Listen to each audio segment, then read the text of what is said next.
Hello મિત્રો, કેમ છો? જય શ્રી કૃષ્ણ. આજે આપણે બનાવવાનું છે એપલ શેક. બહુ સરસ મજાનું. તમે જોઈ શકો છો, મેં એક એપલ લીધું છે, 2 વાટલી દૂધ લીધું છે, પછી દેશી ખાંડ લીધી છે 1 ચમચી, પછી 1 વાટકી ભરી અને પલાળેલી દ્રાક્ષ લીધી છે, સૂકી દ્રાક્ષ પલાળી દીધી હતી રાતે. પછી મેં 15 નંગ એટલા કાજુ લીધા છે, એને પણ પલાળી દીધા હતા. તો આપણે બનાવવાનું છે એપલ શેક.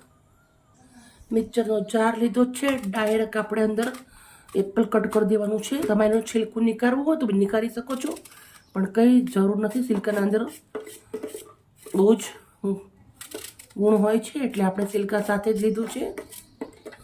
તમે એકદમ રેડ એપલ આવે લઈ શકો છો, પણ આ બહુ જ મસ્ત લાગે છે. થોડું ખાટું મીઠું હોય છે. બધું જ એપલ આપણે આવી રીતે કટ કરી દેવાનું છે. મિત્રો એકદમ હેલ્ધી છે, ટેસ્ટી છે. ગરમી મોસમની અંદર પીવાની મજા પડી જાય.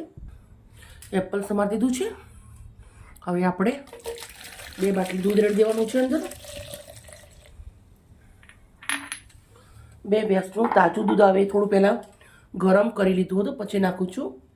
હવે આપણે દ્રાક્ષ નાખી દઈશું, કાજુ નાખી દઈશું, દેશી ખાંડ નાખી દઈશું. તમારે મધ નાખવું હોય તો બી નાખી શકો છો ખાંડના જગ્યાએ.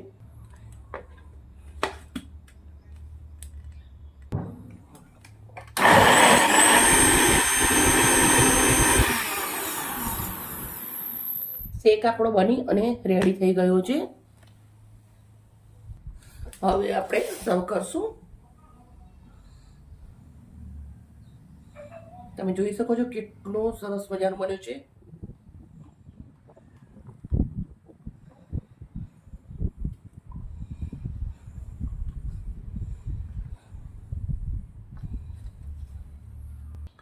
એપલ મેં આવી રીતના એક પટ્ટી કાઢી દીધી હતી. હું એનાથી આવી રીતે સજાવી દઉં છું.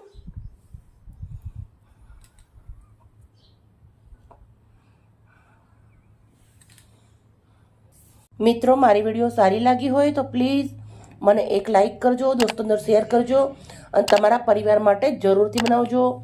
Okay, bye bye. કાલે આવી નવી રેસીપી સાથે.